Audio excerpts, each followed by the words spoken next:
हरे कृष्णा माता जी। हरे कृष्णा माता जी, हरे कृष्णा। हरे कृष्ण प्रणम माता जी। प्रणाम माता जी, हरे कृष्णा। हरे कृष्ण माता जी प्रणाम। हरे कृष्णा माता जी। ओम ज्ञानतिमिरान्धस्य चक्षुरुन्मीलितं येन तस्मै श्रीगुरुवे नमः। श्रीचैतन्यमनोभीष्टं स्थापितं येन भूतले स्वयं रूपकदा मह्यं ददाति स्वपदान्तिकं। वन्देऽहं श्रीगुरो श्रीयुतपदकमलं श्रीगुरून् वैष्णवांश्च श्रीरूपं साग्रजातं सगणरघुनाथान्वितं तं सजीवं साद्वैतं सावधूतं परिजनसहितं कृष्णचैतन्यदेवं श्रीराधाकृष्णपादान् सगणललिता श्रीविशाखान्वितांश्च हे कृष्ण करुणा सिन्धो दीनबन्धो जगत्पते गोविन्द गोपिका कान्ता राधा कान्त नमोऽस्तुते। तप्तकाञ्चन गौराङ्गी राधे वृन्दावनेश्वरी वृषभानुसुते देवी प्रणमामि हरिप्रिये। वाञ्छाकल्पतरुभ्यश्च कृपा सिन्धुभ्य एव च पतितानां पावनेभ्यो वैष्णवेभ्यो नमो नमः। नमो विष्णुपादाय कृष्णप्रेष्ठाय भूतले श्रीमते जयपताक स्वामिनिधि नामिने नमाचार्यपादाय निताय कृपप्रदायिने गौरगदादामधाय नगरग्रामतारिणे नमो विष्णुपादाय कृष्णप्रेष्ठाय भूतले श्रीमते भक्तिवेदान्त स्वामिनिधि नामिने नमस्ते सारस्वते देवे गौरवाणी प्रचारिणे निर्विशेष शून्यवादी पाश्चात्यदेशतारिणे जय श्री कृष्ण चैतन्य प्रभु नित्यानन्द श्री अद्वैत गदाधर श्रीवासादि गौरभक्तवृन्दा। हरे कृष्ण हरे कृष्णा हरे कृष्णा। हरे हरे हरे राम राम राम हरे हरे। ओम नमो भगवते वासुदेवाय। ओम नमो भगवते वासुदेवाय। ओम नमो भगवते വാസുദേവായ. ശ്രീ ശ്രീ രാധാ ഗോവിന്ദ് ഇസ്കോൺ മാംഗ്ലൂർ നടത്തുന്ന 18 ദിവസത്തെ ഭഗവത്ഗീത ക്ലാസ്സിലേക്ക് എല്ലാവർക്കും സ്വാഗതം. ഹരേ കൃഷ്ണ മാതാജി. വത്സല ഷാജി എന്നുള്ളത് കോഹോസ്റ്റ് ആയിട്ടില്ല മാതാജി. ആയിട്ടില്ലേ? ഒരു മിനിറ്റ്.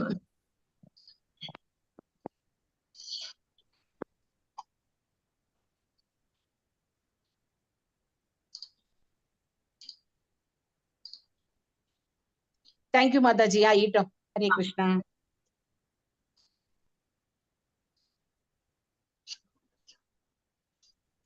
ഹരേ കൃഷ്ണ. ഇന്നത്തെ അധ്യായത്തിന്റെ പേര് വിശ്വരൂപം. ഇന്നലത്തെ അധ്യായത്തില് ഭഗവാന്റെ വിഭൂതികളെ കണ്ടു അല്ലെ നമ്മള്. ഒരുപാട് വിഭൂതികൾ. അപ്പൊ ഭഗവാൻ പറഞ്ഞു എന്റെ വിഭൂതികൾക്ക് അവസാനമില്ല, അനന്തമാണ്. അത് ഒരുപാടുണ്ട്. അത് പറയാൻ തുടങ്ങുകയാണെങ്കിൽ അതിനെ ഒരിക്കലും അവസാനമില്ല. അപ്പൊ അതുകൊണ്ട് എന്ത് ചെയ്യാം?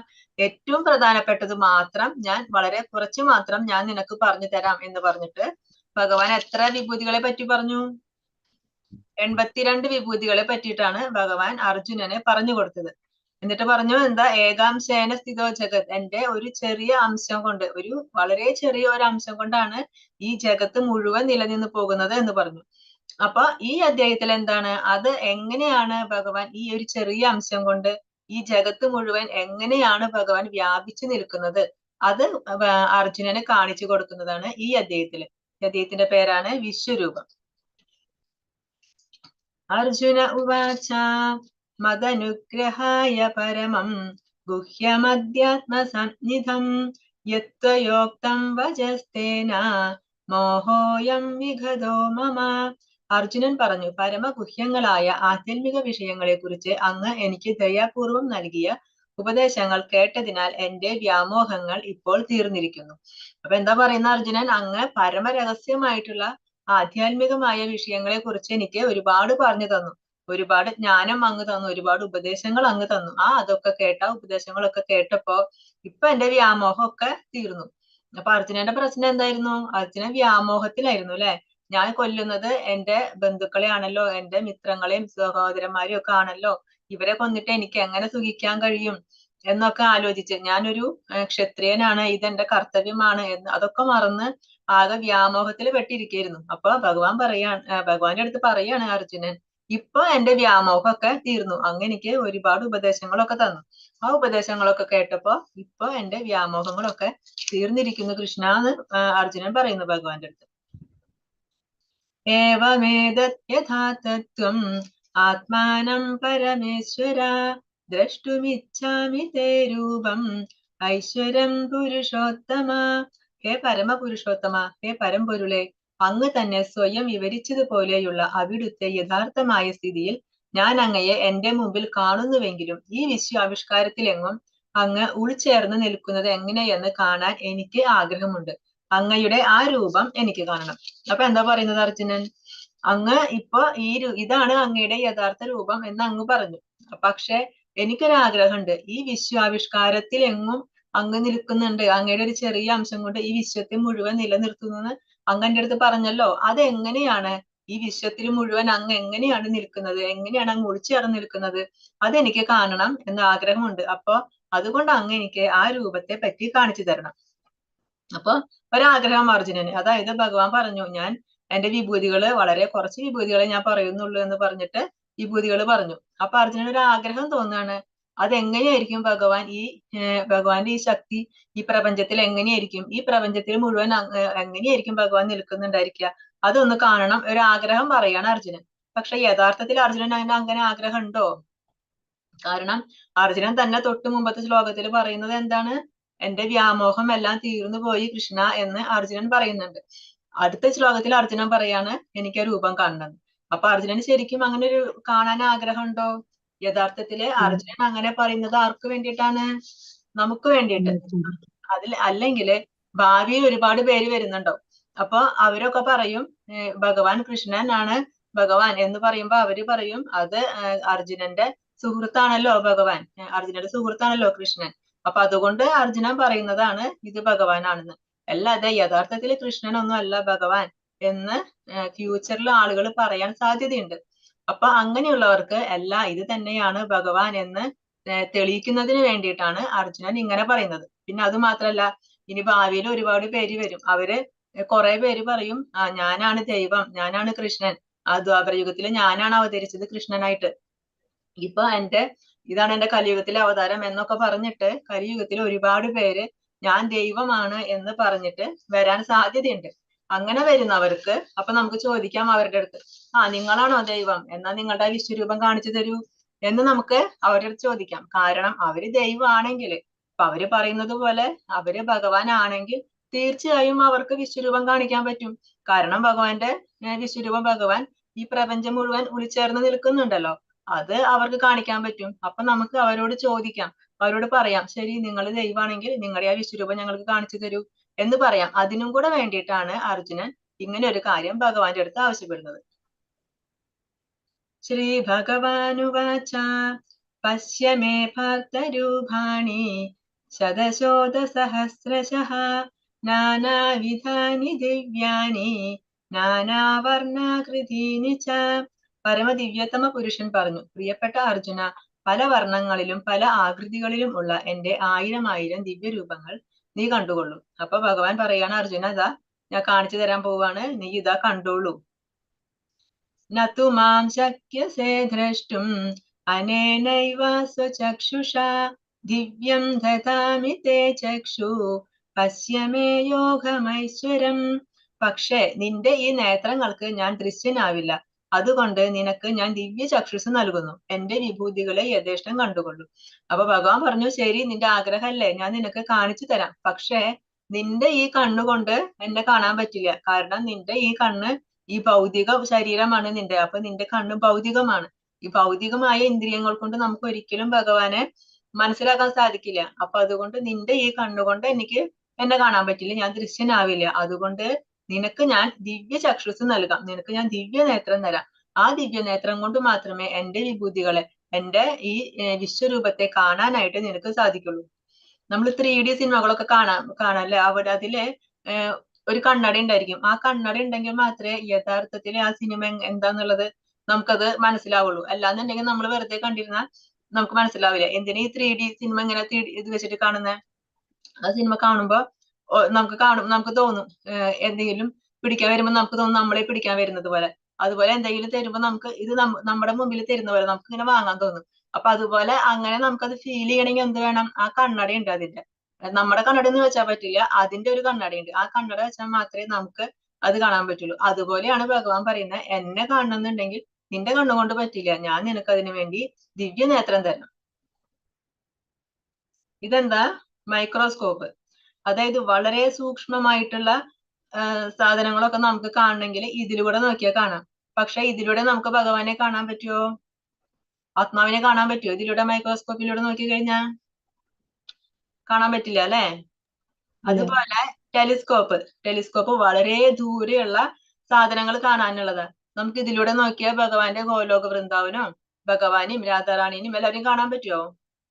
കാണാൻ ഒന്നും പറ്റില്ല. കാരണം നമ്മുടെ കണ്ണുകള് പൂർണ്ണമല്ല, നമ്മുടെ ഒരു ഇന്ദ്രിയങ്ങളും പൂർണ്ണമല്ല. നമ്മുടെ കണ്ണുകൾക്ക് അതിനുള്ള കപ്പാസിറ്റി ഇല്ല. ഇവിടെ ഒരു ആപ്പിള് കാണാം. ഈ ആപ്പിളിന്റെ ഒരു ഭാഗം കടിച്ചു വെച്ചിരിക്കുകയാണ്. പക്ഷെ ആ ആപ്പിള് തിരിച്ചു വെച്ചിരിക്കുകയാണ് എന്നുണ്ടെങ്കിൽ നമ്മൾ നോക്കുമ്പോ എങ്ങനെയാ നല്ലൊരു ഫ്രഷ് ആയിട്ടുള്ള ഒരു ആപ്പിൾ ഇരിക്കുന്ന പോലെ തോന്നും. അതിന്റെ അപ്പുറത്തെ ഭാഗം കാണാൻ നമുക്ക് പറ്റുമോ? പറ്റില്ല. കാരണം നമ്മുടെ കണ്ണ് പൂർണ്ണമല്ല. നമ്മുടെ ഇന്ദ്രിയത്തിന് ഈ സൈഡ് മാത്രമേ കാണാൻ പറ്റൂ. അതിനപ്പുറത്തുള്ളത് കാണണമെങ്കിൽ നമ്മളത് എടുത്ത് തിരിച്ചു നോക്കണം. അപ്പൊ അതാണ് പറയുന്നത്, നമ്മുടെ ഇന്ദ്രിയങ്ങളൊന്നും പൂർണ്ണമല്ല. അതുപോലെ ഈ ഒരു പിക്ചർ കാണാം അല്ലെ? ഇതിലേക്ക് നമ്മളിങ്ങനെ കുറെ നേരം നോക്കിയിരിക്കുമ്പോ എന്താ തോന്നുന്നേ? അത് അനങ്ങുന്നു. പക്ഷെ യഥാർത്ഥത്തിൽ ആ പിക്ചർ അനങ്ങുന്നുണ്ടോ? ഇല്ല. അത് വെറും ഒരു പിക്ചർ മാത്രമാണ്. അപ്പൊ അതാണ് നമ്മളെ മായാമോഹത്തിൽ പെടുത്തുക എന്ന് പറയില്ലേ, അതുപോലെ നമ്മുടെ ഇന്ദ്രിയങ്ങളൊന്നും പൂർണ്ണമല്ലാത്തത് കൊണ്ടാണ് നമുക്ക് ഇങ്ങനെയൊക്കെ തോന്നുന്നത്. ഉത്തമ ഭക്തൻ വിശ്വരൂപ ദർശനം ആഗ്രഹിക്കുന്നില്ല. അർജുനന് കൃഷ്ണന്റെ പ്രസ്താവനകൾ സാധൂകരിക്കണമായിരുന്നു. അതോടൊപ്പം ഭാവിയിൽ ജനങ്ങൾക്ക് ബോധ്യപ്പെടുത്തുകയും വേണം. താൻ പരമദിവ്യോത്തമ പുരുഷനാണെന്ന് കൃഷ്ണൻ പറഞ്ഞത് വെറും സൈദ്ധാന്തികമായോ ദാർശനികമായോ അല്ല. യഥാർത്ഥത്തിൽ അദ്ദേഹം പരമദിവ്യോത്തമ പുരുഷനാണെന്ന് വെളിപ്പെടുത്തുകയും ചെയ്തു. അപ്പൊ ഒരു ഉത്തമ ഭക്തനെ ഒരിക്കലും പറയില്ല ഭഗവാന്റെ വിശ്വരൂപം കാണണമെന്ന്. കാരണം ഇതല്ല ഭഗവാന്റെ യഥാർത്ഥ രൂപം. ഈ വിശ്വരൂപം എന്ന് പറയുന്നത് വെറും താൽക്കാലിക രൂപം. ഇത് അർജുനന് കാണിച്ചു കൊടുക്കാൻ വേണ്ടി തൽക്കാലത്തേക്ക് ഭഗവാൻ എടുത്ത ഒരു രൂപം, കുറച്ചു നേരത്തേക്ക് ഭഗവാൻ എടുത്ത ഒരു രൂപം മാത്രമാണ് ഈ വിശ്വരൂപം. ഇത് ഒരിക്കലും ഒറിജിനൽ അല്ല, ഇത് വെറും താൽക്കാലികം. ഭഗവാന്റെ ഒറിജിനൽ രൂപം ഏതാണ്? ഇതാണ് ഭഗവാന്റെ ഒറിജിനൽ രൂപം. ഈ ഓടക്കുഴലൂതി നിൽക്കുന്ന ദ്വിഭുജ രൂപം, 2 കൈകളുള്ള ശ്യാമസുന്ദര രൂപം, ശ്യാമവർണ്ണാണ് ഭഗവാന്റെ. ഈ തലയിലും ഐപിയിലൊക്കെ ചൂടിക്കൊണ്ടുള്ള ഈ ഒരു രൂപമാണ് ഭഗവാന്റെ ഒറിജിനൽ രൂപം. ഭക്തർക്ക് ഇത് കാണാനാണ് ഇഷ്ടം, അല്ലാതെ വിഗ്രഹം കാണാൻ ഭക്തർക്ക് ഇഷ്ടമില്ല. പക്ഷെ എന്തിനാ പറഞ്ഞത്? ഭാവിയിൽ ജനങ്ങൾക്ക് ബോധ്യപ്പെടുത്തണം. ഭഗവാൻ പറഞ്ഞു ഞാൻ പരമദിവ്യോത്തമ പുരുഷനാണെന്ന് പറഞ്ഞു. അത് സത്യമാണ്, വെറുതെ പറഞ്ഞതല്ല. ആരെങ്കിലും ബോധിപ്പിക്കാൻ സൈദ്ധാന്തികമായി പറഞ്ഞതോ അല്ല, അത് സത്യമാണെന്ന് ഭാവിയിലെ ജനങ്ങളെ ബോധ്യപ്പെടുത്താൻ വേണ്ടിയിട്ടാണ് അർജുനൻ അങ്ങനെ ഒരു കാര്യം ആവശ്യപ്പെടുന്നത്. അങ്ങനെ ഭഗവാൻ അർജുനന് തന്റെ വിശ്വരൂപം കാണിച്ചു കൊടുക്കാണ്. അപ്പൊ എന്തൊക്കെയാ അർജുനൻ കാണുന്നത്? ആ വിശ്വവ്യാപ്തമായ രൂപത്തിൽ എണ്ണമറ്റ മുഖങ്ങളും കണ്ണുകളും എണ്ണമറ്റ അത്ഭുത ദൃശ്യങ്ങളും അർജുനൻ കാണും. അനേകം ദിവ്യാഭരണങ്ങളാൽ അലങ്കൃതമായ ആ രൂപം അനേകം ദിവ്യങ്ങളായ പുഷ്പമാല്യങ്ങളും വസ്ത്രങ്ങളും അണിഞ്ഞിരുന്നു. ദിവ്യങ്ങളായ ഗന്ധദ്രവ്യങ്ങൾ ശരീരത്തിൽ പൂശിയിരുന്നു. അത്ഭുതാവഹവും തേജോമയവും അമേയവും സർവവ്യാപ്തവുമായിരുന്നു ആ രൂപം. അപ്പൊ ആ രൂപത്തെ പറ്റി വർണ്ണിക്കുകയാണ്. എങ്ങനെയാണ് ആ രൂപം? അതിൽ അനേകം കണ്ണുകളുണ്ട്. ആ ഭഗവാൻ കാണിച്ചു കൊടുത്ത ആ വിശ്വരൂപത്തില് അനേകം കണ്ണുകളുണ്ട്, അനേകം മുഖങ്ങളുണ്ട്. അതുപോലെ അനേകം അത്ഭുതമായ അനേകം ദൃശ്യങ്ങള് അർജുനൻ കണ്ടു. അനേകം വിവിധ തരത്തിലുള്ള ആഭരണങ്ങൾ അണിഞ്ഞിട്ടുണ്ട്. അതുപോലെ ആ അനേകം ഒരുപാട് കൈകളുണ്ടെന്ന് പറഞ്ഞല്ലേ, ആ ഓരോ കൈകളിലും ഓരോ ആയുധങ്ങൾ ഉയർത്തി പിടിച്ചിട്ടുണ്ട്. അതുപോലെ പുഷ്പമാല്യങ്ങള്, മാലകള്, പലതരത്തിലുള്ള മാലകൾ അണിഞ്ഞിട്ടുണ്ട്. പലതരത്തിലുള്ള വസ്ത്രങ്ങള്, ഓരോ രൂപത്തിനും അനുയോജ്യമായിട്ട് ഓരോ വസ്ത്രങ്ങൾ അണിഞ്ഞിട്ടുണ്ട്. അതുപോലെ സുഗന്ധദ്രവ്യങ്ങൾ ശരീരത്തിൽ പൂശിയിട്ടുണ്ട്. വളരെ അത്ഭുതം തോന്നിക്കുന്ന ആ ഒരു രൂപം വളരെ തേജോമയം. അതിൽ നിന്ന് വരുന്ന തേജസ് ആണെങ്കിലോ അത്രയും കഠിനമായ തേജസ്. അങ്ങനെ സർവ്വവ്യാപ്തം, ആ വിശ്വം മുഴുവൻ വ്യാപിച്ചു നിൽക്കുന്ന, അർജുനൻ നോക്കുമ്പോ മുഴുവനായിട്ട് വ്യാപിച്ചു നിൽക്കുകയാണ്. ഒരു ഇഞ്ച് പോലും സ്ഥലമില്ലാതെ മുഴുവനായിട്ടും ഭഗവാൻ വ്യാപിച്ചു നിൽക്കുന്ന അങ്ങനെ ഒരു രൂപമാണ് ഭഗവാൻ കാണിച്ചു കൊടുക്കുന്ന അർജുനന്. 1000 സൂര്യന്മാർ ഒരേ സമയം ഉദിക്കുകയാണെങ്കിൽ ഉളവാകുന്ന പ്രകാശത്തോട് തുല്യമായിരുന്നു ആ വിശ്വാത്മകമായ ഭഗവത് രൂപത്തിന്റെ പ്രഭാപൂരം. അങ്ങനെ ഭഗവാന്റെ ആ ശരീരത്തിൽ നിന്ന് പ്രകാശം വരുന്നുണ്ട്. ആ പ്രകാശം എങ്ങനെയാണ്? 1000 സൂര്യന്മാർ ഒരേ സമയം ഉദിക്കുകയാണെങ്കിൽ ഉണ്ടാകുന്ന പ്രകാശം. ഒരു സൂര്യൻ ഉദിക്കുമ്പോ തന്നെയുള്ള പ്രകാശം എന്താണെന്ന് നമുക്കറിയാം അല്ലെ? ഒരു ഉച്ച സമയമൊക്കെ ആയി കഴിഞ്ഞാൽ മുകളിലേക്ക് നോക്കാൻ പോലും നമുക്ക് പറ്റില്ല. അത്രയ്ക്കും പ്രകാശം, അത്രയും ചൂടാണ് ഭഗവാന്റെ. അത്രയും ആ പ്രകാശം നമുക്ക് നമ്മുടെ കണ്ണുകൊണ്ട് നമുക്ക് നോക്കാൻ പോലും പറ്റില്ല. ആ ഒരു സൂര്യന്റെ കാര്യമാണ് പറയുന്നത്. അതുപോലത്തെ 1000 സൂര്യന്മാര് ഒരേ സമയം ഉദിക്കുമ്പോ എന്തുമാത്രം പ്രകാശം ഉണ്ടാകും. അത്രയ്ക്ക് പ്രകാശമായിരുന്നു ഭഗവാന്റെ ആ രൂപത്തിന് എന്നാണ് പറയുന്നത്. അപ്പൊ നമുക്കൊന്ന് ആലോചിച്ച് നോക്കൂ. അങ്ങനെ അർജുനൻ നോക്കുമ്പോ എന്തൊക്കെ കണ്ടു? സകല പ്രപഞ്ചവും അർജുനൻ കാണാതായിട്ട് ഒന്നുമില്ല. എന്തൊക്കെ ഈ പ്രപഞ്ചത്തിലുണ്ടോ അതെല്ലാം ഭഗവാന്റെ ശരീരത്തില്, എല്ലാം ഭഗവാന്റെ ഓരോ മുഖങ്ങളിലും ഓരോ കൈകളിലും ഓരോ ശരീര ഭാഗങ്ങളിലും ഭഗവാനെ കണ്ടുകൊണ്ടിരിക്കുകയാണ് അർജുനൻ. അർജുന ഉവാച പശ്യാമി ദേവാംസ്തവ ദേവദേഹേ സർവാംസ്തദാ ഭൂതവിശേഷ സംഘാൻ ബ്രഹ്മാണമീശം കമലാസനസ്ഥം ഋഷീംശ്ച സർവാനുരഗാംശ്ച ദിവ്യാൻ.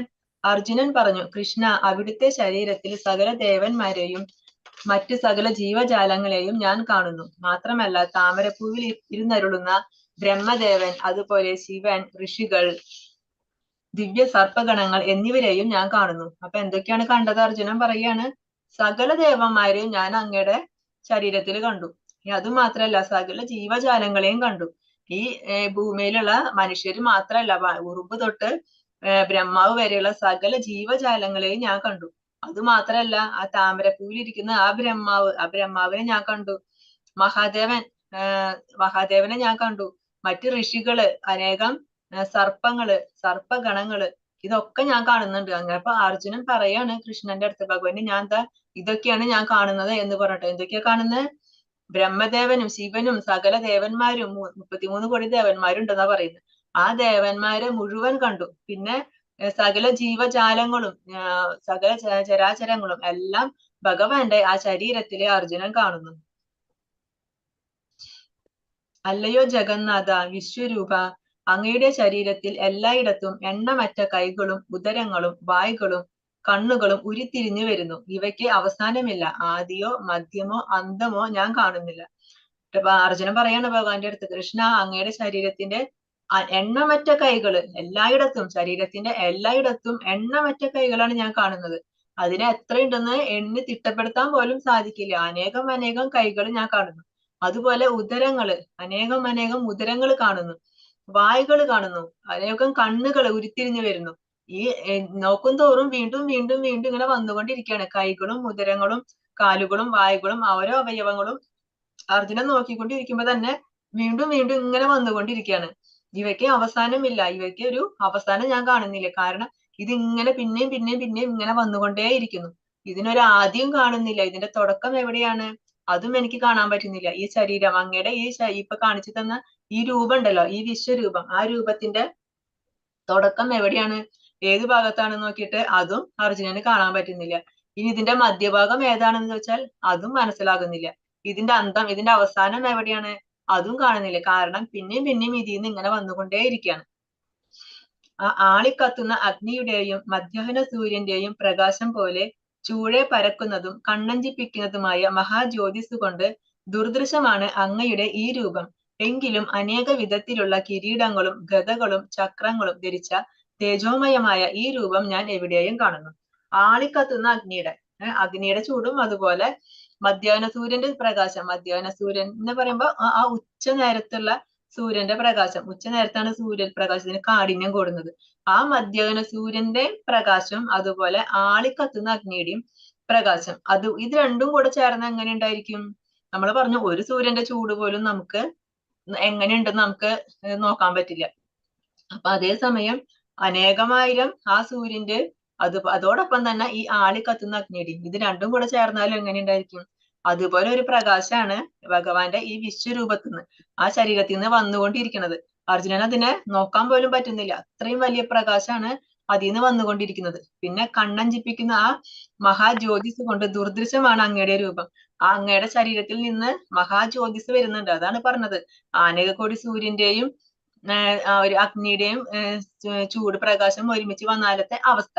ആ ആ പ്രഭ കാരണം, അതിന്റെ ആ പ്രകാശം കാരണം എനിക്ക് അങ്ങയുടെ ശരീരം ശരിക്ക് കൃത്യമായിട്ട് കാണാൻ പോലും പറ്റുന്നില്ല, ക്ലിയർ ആയിട്ട് കാണാൻ പോലും പറ്റുന്നില്ല. അത്രയ്ക്കും വലിയ പ്രകാശമാണ്. എന്റെ കണ്ണഞ്ചിപ്പിക്കുന്നു എന്ന് പറയണ, എനിക്ക് കണ്ണുകൊണ്ട് എനിക്ക് നേരിട്ട് നോക്കാൻ പോലും പറ്റുന്നില്ല.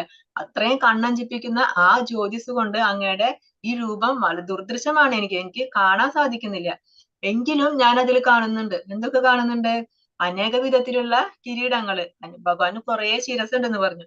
ആ ഓരോ ശിരസിലുള്ള കിരീടങ്ങൾ വ്യത്യാസമുണ്ട്. ഓരോ ശിരസിലും ഓരോ തരത്തിലുള്ള കിരീടമാണ് വെച്ചിട്ടുള്ളത്. അങ്ങനെ കിരീടങ്ങൾ ഞാൻ കാണുന്നു, ഗദകൾ കാണുന്നു, ചക്രങ്ങൾ കാണുന്നു, സുദർശന ചക്രങ്ങൾ കാണുന്നു ഓരോ കൈകളിലും. അങ്ങനെ അതൊക്കെ ധരിച്ച ആ തേജോമയമായ ഈ രൂപം ഞാൻ എവിടെയും കാണുന്നു. എവിടെ നോക്കിയാലും എനിക്ക് ഒരു രൂപമല്ല കാണുന്നത്, ഞാൻ എവിടെ നോക്കിയാലും ഈ രൂപം തന്നെയാണ് എനിക്ക് കാണുന്നത്. അനേകം രൂപങ്ങൾ അങ്ങയുടെ ഈ പ്രപഞ്ചം മുഴുവൻ നിറഞ്ഞു നിൽക്കുന്നതായിട്ട് എനിക്ക് കാണാൻ സാധിക്കുന്നുണ്ട്. ധൃതരാഷ്ട്രപുത്രന്മാരെല്ലാവരും അവരെ സഹായിക്കുന്ന രാജാക്കന്മാരും ഭീഷ്മർ, ദ്രോണർ, കർണൻ എന്നിവരും നമ്മുടെ യോദ്ധാക്കളിൽ പ്രമുഖന്മാരും എല്ലാം അങ്ങയുടെ ഭീകരങ്ങളായ വായ്ക്കുള്ളിലേക്ക് അതിവേഗത്തിൽ കടന്നു പോവുകയാണ്. ആ ദ്രംഷ്ട്രകൾക്കിടയിൽപ്പെട്ട ചിലരുടെ ശിരസുകൾ ചതഞ്ഞരയുന്നു. അപ്പൊ അർജുനൻ എന്താ കാണുന്നത്? അർജുനൻ നോക്കുമ്പോ ആ ശത്രുപക്ഷത്ത് നിൽക്കുന്നവരായാലും അർജുനന്റെ പക്ഷത്ത് നിൽക്കുന്നവരായാലും കുറെ രാജാക്കന്മാരുണ്ട്. അപ്പൊ ഈ ധൃതരാഷ്ട്രരുടെ എല്ലാ പുത്രന്മാരും, ആ പുത്രന്മാര് അവരെ സഹായിക്കാൻ വന്നിട്ടുള്ള ആ രാജാക്കന്മാരുടെ, അവരുടെ ഓപ്പോസിറ്റ് സൈന്യത്തിൽ നിൽക്കുന്ന ആ എല്ലാ രാജാക്കന്മാര്, അവര് പിന്നാരൊക്കെ ഭീഷ്മര്, ദ്രോണര്, കർണൻ, ഇവരൊക്കെ അർജുനൻ നോക്കുമ്പോ ഭഗവാൻ വായ തുറന്ന് നിൽക്കുന്നുണ്ട്. ആ വായയുടെ ഉള്ളിലേക്ക് ഇവരൊക്കെ ഇങ്ങനെ പോയിക്കൊണ്ടിരിക്കുകയാണ്. ഓരോരുത്തരായിട്ട് ആ വായയുടെ ഉള്ളിലേക്ക് പോയിക്കൊണ്ടിരിക്കുന്നു. കുറെ പേര് ആ വായയുടെ ഉള്ളില് കടന്ന് ഭഗവാന്റെ ആ പല്ലിന്റെ ഇടയിൽ പെട്ടിട്ട് അവരുടെ ശിരസ്സൊക്കെ ചതഞ്ഞറിയുന്നു.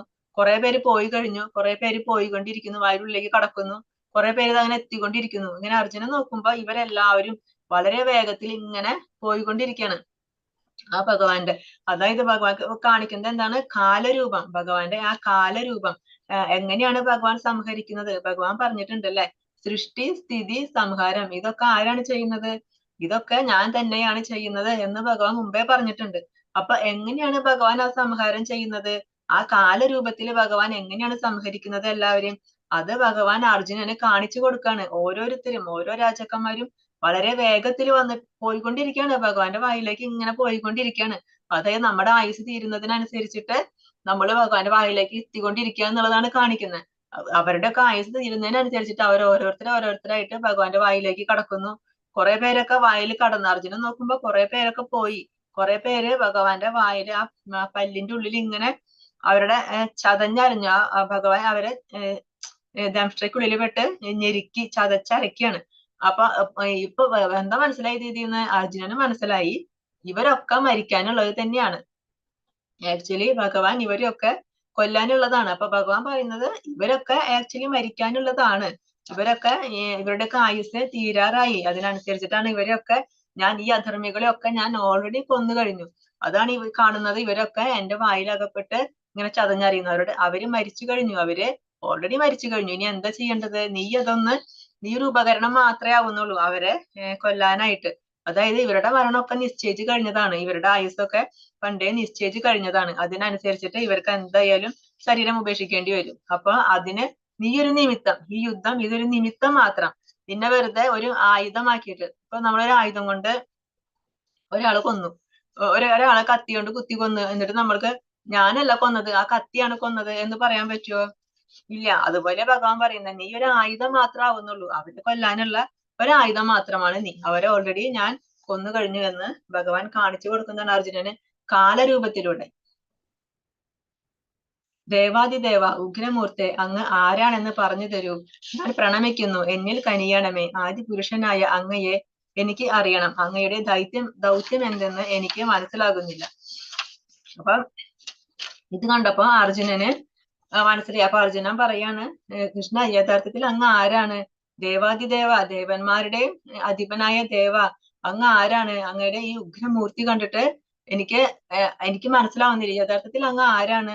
ഞാനിത് അങ്ങയെ പ്രണമിക്കുന്നു. എന്നോട് കനിവ് കാട്ടൂ, എന്നിൽ കനിയണമേ. എന്നിൽ കനിവ് കാട്ടിയിട്ട് അങ്ങ് ആദിപുരുഷനാണ്, ആദ്യം ഉണ്ടായവനാണ് അങ്ങ്, അല്ലെ? പണ്ടേ ഉള്ളവനാണ് ഭഗവാൻ. അല്ലാതെ ഇടയിൽ നമ്മളെ പോലെ ഉണ്ടായതല്ല, പണ്ടേ ഉള്ളതാണ്, ആദിപുരുഷൻ. ബ്രഹ്മസംഹിതയിൽ പറയുന്നുണ്ട്, ഗോവിന്ദം ആദിപുരുഷം തമഹം നമാമി. അതായത് ആദിപുരുഷനായ ഭഗവാനെ ഞാൻ നമസ്കരിക്കുന്നു. ആ ആദിപുരുഷനായ അങ്ങയെ എനിക്കറിയണം. എന്താണ് അങ്ങയുടെ ദൗത്യം? എന്ത് ദൗത്യം നിർവഹിക്കാനാണ് അങ്ങ് ഇവിടെ വന്നിട്ടുള്ളത്? യഥാർത്ഥത്തിൽ ആരാണ് അങ്ങ്? കാരണം ഈ കാണുന്ന പ്രപഞ്ചം മുഴുവൻ ഞാൻ അങ്ങയിൽ കാണുന്നു. ഈ പ്രപഞ്ചത്തിൽ മുഴുവൻ അങ്ങ് ഉൾപ്പുകി നിൽക്കുന്നു. അങ്ങേക്ക് അനേകം കൈകളും കാലുകളും കണ്ണുകളും എല്ലാം ഞാൻ കാണുന്നു. മാത്രമല്ല സർവ്വചരാചരങ്ങളെയും കാണുന്നു. ആ ചരാചരങ്ങളൊക്കെ ആയുസ് തീരുന്നതിനനുസരിച്ചിട്ട് അങ്ങയുടെ വായിലേക്ക്, അങ്ങയുടെ ഉള്ളിലേക്ക് പോകുന്നതായിട്ടും ഞാൻ കാണുന്നുണ്ട്. അപ്പൊ യഥാർത്ഥത്തിൽ ആരാണ് അങ്ങ്? അതെനിക്ക് പറഞ്ഞു തരൂ എന്ന് പറയണ അർജുനൻ. പരമദിവ്യോത്തമ പുരുഷൻ പറഞ്ഞു, സമസ്ത ലോകങ്ങളെയും സംഹരിക്കുന്ന കാലമാകുന്നു ഞാൻ. അതായത് ഈ സമസ്ത ലോകങ്ങളെയും, ഈ ഒരു ലോകത്തെ മാത്രമല്ല, അനേക കോടി ബ്രഹ്മാണ്ടങ്ങളുണ്ട്, അല്ലെ? കോടിക്കണക്കിന് ബ്രഹ്മാണ്ടങ്ങളുണ്ട്. ഈ ബ്രഹ്മാണ്ടങ്ങളെ മുഴുവൻ സംഹരിക്കുന്ന ആ കാലമാണ്. അതാരാണ്? ഞാനാണ് ഈ കാലം. ഇതിനൊക്കെ സംഹരിക്കുന്നത്, ഇതിനൊക്കെ സൃഷ്ടിക്കുന്നത് ഞാനാണ്, ഇതിനൊക്കെ സംഹരിക്കുന്നതും ഞാനാണ്. ഈ കാണുന്ന ജനങ്ങളെ എല്ലാം നശിപ്പിക്കാനാണ് ഞാൻ ഇവിടെ സന്നിഹിതനായിരിക്കുന്നത്. പിന്നെന്താ, ഞാൻ എന്തിനാ വന്നത്? എന്റെ ദൗത്യം എന്താണെന്നല്ല ചോദിച്ചത്. എന്റെ ദൗത്യം ഈ കാണുന്ന ജനങ്ങളെല്ലാം നശിപ്പിക്കല്. കാരണം എന്താ? ഇവരൊക്കെ അധർമ്മികളാണ്. അധർമ്മത്തിന്റെ പക്ഷത്ത് നിൽക്കുന്നത് ആരാണോ അവരും അധർമ്മികളാണ്. അപ്പൊ ദുര്യോധനൻ അധർമ്മിയാണ്. ആ ദുര്യോധനനെ സപ്പോർട്ട് ചെയ്ത് നിൽക്കുന്ന ആ അധർമ്മത്തെ സപ്പോർട്ട് ചെയ്യുന്നവര്, അവരെ നമ്മൾ അധർമ്മിന്നേ പറയാൻ പറ്റൂ. അതുകൊണ്ട് ഈ അധർമ്മികളായ ഈ കാണുന്ന ജനങ്ങളെയൊക്കെ നശിപ്പിക്കാൻ വേണ്ടിയിട്ടാണ് ഞാൻ ഇവിടെ വന്നിട്ടുള്ളത്. നിങ്ങൾ പാണ്ഡവരൊഴികെ 2 കക്ഷിയിലും പെട്ട യോദ്ധാക്കൾ ഏവരും കൊല്ലപ്പെടും.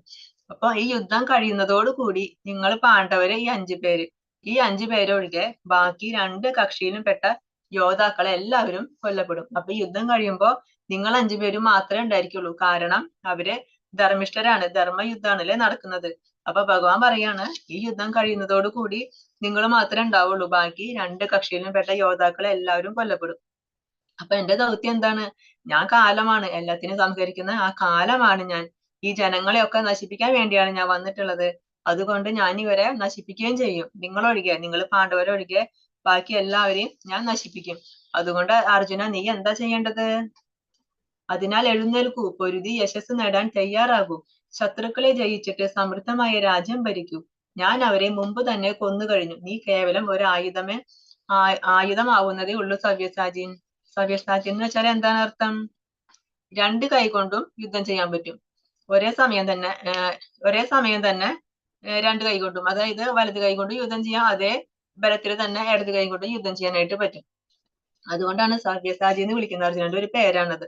അപ്പൊ പറയാണ് ഭഗവാൻ, സവ്യസാചി നീ എഴുന്നേൽക്കൂ, നിനക്ക് യശസ് നേടണ്ടേ? അതിന് എന്ത് വേണം? നീ യുദ്ധം ചെയ്യണം. അങ്ങനെ പൊരുതി യശസ് നേടാൻ നീ തയ്യാറാകൂ. ഈ ശത്രുക്കളെ ജയിച്ചിട്ട്, ഈ യുദ്ധം ചെയ്ത് ഈ ശത്രുക്കളെ ജയിച്ചിട്ട് നിനക്കൊരു സമൃദ്ധമായ ഒരു രാജ്യം നിനക്ക് നേടാനായിട്ട് സാധിക്കും. ആ രാജ്യം ഭരിക്കാൻ തയ്യാറാവൂ. ഇവരെയൊക്കെ ഞാൻ മുമ്പേ തന്നെ കൊന്നു കഴിഞ്ഞു. അതുകൊണ്ട് നിന്റെ ടെൻഷൻ എന്തായിരുന്നു?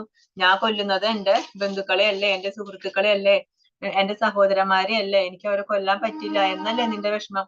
അപ്പൊ അവരെ നീ കൊല്ലുമെന്നോർത്ത് നീ ഒരിക്കലും വിഷമിക്കേണ്ട. കാരണം എന്താ? അവരെ ഞാൻ മുമ്പേ കൊന്നു കഴിഞ്ഞു. അത് ഭഗവാൻ കാണിച്ചു കൊടുത്തു അർജുനന്. അപ്പൊ അവരെ ഞാൻ മുമ്പേ തന്നെ കൊന്നു കഴിഞ്ഞു. നീ കേവലം ഒരു ആയുധം. അവരെ ഈ ശരീരം നശിക്കാൻ, ഈ ശരീരം ഉപേക്ഷിക്കാൻ ഒരു ആയുധം മാത്രമേ നീ ആവുന്നുള്ളൂ.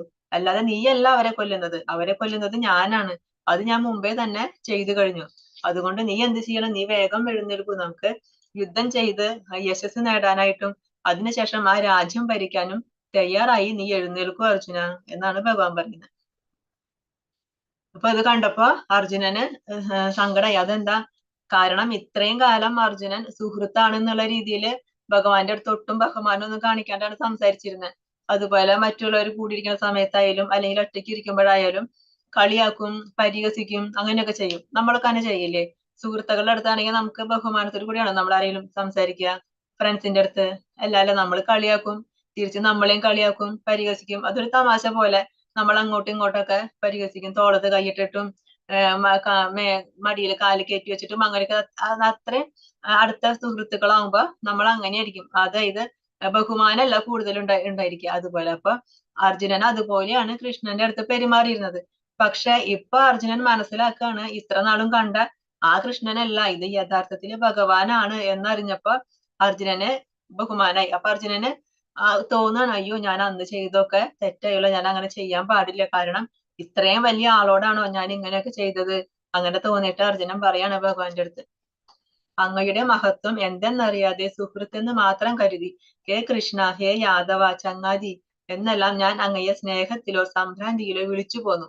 നാം തനിച്ചായിരിക്കുമ്പോഴും മറ്റുള്ളവർക്കിടയിൽ ഇരിക്കുമ്പോഴും വിനോദിക്കുകയോ ഇരിക്കുകയോ ഒരേ കിടക്കയിൽ കിടക്കുകയോ ആഹാരം കഴിക്കുകയോ ചെയ്യുന്ന അവസരങ്ങളിലും പലപ്പോഴും അങ്ങയെ വേണ്ടത്ര മാനിക്കാതെ ഞാൻ അപഹസിച്ചിട്ടുണ്ട്. അച്യുത, അങ്ങനെ പറ്റിപ്പോയ പിഴകൾക്കെല്ലാം അങ്ങയോട് ഞാനിതാ മാപ്പ് ചോദിക്കുന്നു. അപ്പൊ അർജുനൻ പറയാ, കൃഷ്ണ, ഞാൻ നിന്റെ മഹത്വം അറിഞ്ഞിട്ടുണ്ടായിരുന്നില്ല ഇത്ര നാളും. അങ്ങ് എന്റെ സുഹൃത്താണെങ്കിലും എന്റെ സുഹൃത്തായിട്ട് എന്റെ കൂടെ നടന്നാലും അങ്ങക്ക് ഇത്രയും ഏറെ മഹത്വം ഉണ്ടെന്ന് എനിക്ക് അറിയുന്നുണ്ടായിരുന്നില്ല.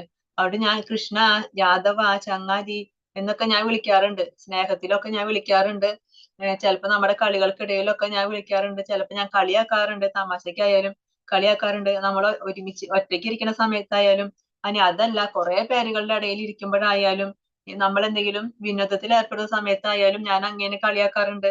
ഇനി നമ്മൾ ആഹാരം കഴിക്കുന്ന സമയത്തും നമ്മൾ ഒരുമിച്ച് കിടന്ന് ഉറങ്ങുന്ന സമയത്തും ഒക്കെ ഞാൻ അങ്ങനെ അങ്ങക്ക് അങ്ങനെ ഞാൻ മാനിച്ചിട്ടില്ല. അങ്ങക്ക് വേണ്ടത്ര ബഹുമാനം ഒന്നും ഞാൻ തന്നിട്ടില്ല. അത് മാത്രല്ല, ഞാൻ കുറെ അപഹസിച്ചിട്ടുണ്ട്. ഇപ്പൊക്കെ എനിക്കത് ഓർക്കുമ്പോ തോന്നണം, അയ്യോ ഞാൻ ചെയ്തൊക്കെ തെറ്റായി പോയല്ലോ എന്ന്. അപ്പൊ പറയാണ്, അച്യുത, അങ്ങനെ പറ്റിപ്പോയ പിഴകൾക്കെല്ലാം അങ്ങയോട് ഞാനിതാ മാപ്പ് ചോദിക്കുന്നു. അച്യുതൻ എന്ന് വെച്ചാൽ എന്താ അർത്ഥം? ചുതി പറ്റാത്തവൻ, അതായത് തെറ്റ് പറ്റാത്തവൻ എന്നാണ് അച്യുത എന്ന വാക്കിന്റെ അർത്ഥം. എനിക്ക് അർജുനൻ പറയാണ്, അങ്ങ് അച്യുതനാണ്, ചുതി പറ്റാത്തവനാണ്, ഒരിക്കലും തെറ്റ് പറ്റാത്തവനാണ് അങ്ങ്. പക്ഷെ ഞാനോ, എനിക്ക് തെറ്റ് പറ്റിപ്പോയി. എനിക്ക് പറ്റിപ്പോയ പിഴകളൊക്കെ, അല്ലയോ അച്യുത, എനിക്ക് പറ്റിപ്പോയ ആ പിഴകളൊക്കെ, അതിനൊക്കെ ഞാനിതാ മാപ്പ് ചോദിക്കുന്നു അങ്ങയോട്. എല്ലാത്തിനും എന്നോട് പൊറുക്കണേ, എനിക്ക് മാപ്പ് തരണേ എന്ന് പറഞ്ഞിട്ട് അർജുനൻ ഭഗവാന്റെ അടുത്ത് നമസ്കരിച്ചുകൊണ്ട് പറയാണ് ഭഗവാന്റെ അടുത്ത്, എന്റെ തെറ്റൊക്കെ പൊറുക്കണേ കൃഷ്ണ. ഞാനെല്ലാം സ്നേഹത്തിൽ ചെയ്താണെങ്കിലും അങ്ങയുടെ മഹത്വം പറഞ്ഞിട്ടുണ്ടായിരുന്നില്ല ഞാൻ. ഇപ്പോഴല്ലേ മഹത്വം പറഞ്ഞത്, ഇപ്പോഴല്ലേ വിശ്വരൂപം കാണിച്ചു തന്നത്, ഇപ്പോഴല്ലേ ഞാൻ ഇതൊക്കെ മനസ്സിലാക്കിയത്. അതുകൊണ്ട് അതൊക്കെ എന്നോട് പൊറുക്കണേ എന്ന് പറയുന്ന അർജുനൻ. എന്റെ ഈ ബീഭത്സ രൂപം കണ്ടിട്ട് നീ അസ്വസ്ഥനാവുകയും സംഭ്രാന്തനാവുകയും ചെയ്തു. അത് ഇതോടെ തീരട്ടെ. എന്റെ ഭക്തനായ നീ ഇനി സ്വസ്ഥത കൈവരിക്കൂ. ശാന്ത മനസ്കനായി നിനക്കിപ്പോൾ നീ ആഗ്രഹിക്കുന്ന രൂപം കാണാം. അത് കഴിഞ്ഞിട്ട് അർജുനൻ പറയാൻ ഭഗവാന്റെ അടുത്ത്, കൃഷ്ണ, ഈ രൂപം കണ്ടിട്ട് എനിക്ക് പേടിയാവുന്നു. കാരണം എന്താ, ഈ രൂപം ഭയങ്കര ഘോരമായ രൂപമാണ്. അത് മാത്രല്ല, ഇതിൽ നോക്കുമ്പോ ഭഗവാൻ വായ തുറന്നിരിക്കുന്നു, അതിലേക്ക് അനേകം ആളുകൾ കയറിപ്പോകുന്നു. അവരൊക്കെ ഭഗവാന്റെ പല്ലിന്റെ ഉള്ളിൽ പെട്ട് ഞെരിഞ്ഞമരുന്നു. ഇതൊക്കെയാണ് അർജുനൻ കാണുന്നത്. അപ്പൊ അത് കണ്ടപ്പോ അർജുനന് പേടി തോന്നി. കുറെ ഈ ഭയോനകമായ കാര്യങ്ങളൊക്കെ കണ്ടു കഴിഞ്ഞപ്പോ അർജുനന് പേടി തോന്നി. അപ്പൊ അർജുനൻ പറയും, അയ്യോ മതി മതി കൃഷ്ണ, എനിക്ക് ഇനി ഈ രൂപം കാണണ്ട, ഇതങ്ങ് മാറ്റുക. അതുകൊണ്ട് എനിക്ക് എന്ത് കാണണം? എനിക്ക് ഈ രൂപം കാണണ്ട, എനിക്ക് അങ്ങയുടെ യഥാർത്ഥ രൂപം കാണണം. ഇനി ഈ രൂപം ഞാൻ പറഞ്ഞിട്ടാണല്ലോ ഭഗവാൻ വിശ്വരൂപം കാണിച്ചത്, അർജുനൻ പറഞ്ഞിട്ടാണല്ലോ ഭഗവാൻ കാണിച്ചു കൊടുത്തത് വിശ്വരൂപം. അപ്പൊ അതുകൊണ്ട് ഈ വിശ്വരൂപം ഇനി എനിക്ക് കാണണ്ട, അങ്ങ് അത് മാറ്റിക്കോ. എന്നിട്ട് എനിക്ക് മറ്റേ രൂപം കാണിച്ചു തന്നാൽ മതി. അങ്ങയുടെ സാധാരണ രൂപം, ആ രണ്ട് കൈയുള്ള ആ രൂപം മാത്രം എനിക്ക് കാണിച്ചു തന്നാൽ മതി. അപ്പൊ ഭഗവാൻ പറയും, നീ അസ്വസ്ഥനാവണ്ട. എന്റെ ഈ ബീഭത്സ രൂപം, ഈ പേടിപ്പിക്കുന്ന രൂപം കണ്ടിട്ട് നീ അസ്വസ്ഥനായി, അതുപോലെ നീ സംഭ്രാന്തനായി. അത് തീരട്ടെ, ഇതോടെ തീരട്ടെ. ഇനി വേണ്ട, ഇനി ഈ വിശ്വരൂപം ഞാൻ എടുക്കുന്നില്ല. ഇതൊരു താൽക്കാലിക രൂപമാണ്, നിനക്ക് കാണിച്ചു തരാൻ വേണ്ടി മാത്രം ഞാൻ എടുത്ത രൂപമാണ്. അതുകൊണ്ട് ഇത് ഇതോടെ തീരട്ടെ, ഇനി ഞാനിത് എടുക്കുന്നില്ല. എന്റെ ഭക്തനായ നീ ഇനി സ്വസ്ഥത കൈവരിക്കൂ. ഇനി നീ എന്ത് വേണം? സ്വസ്ഥനാവണം.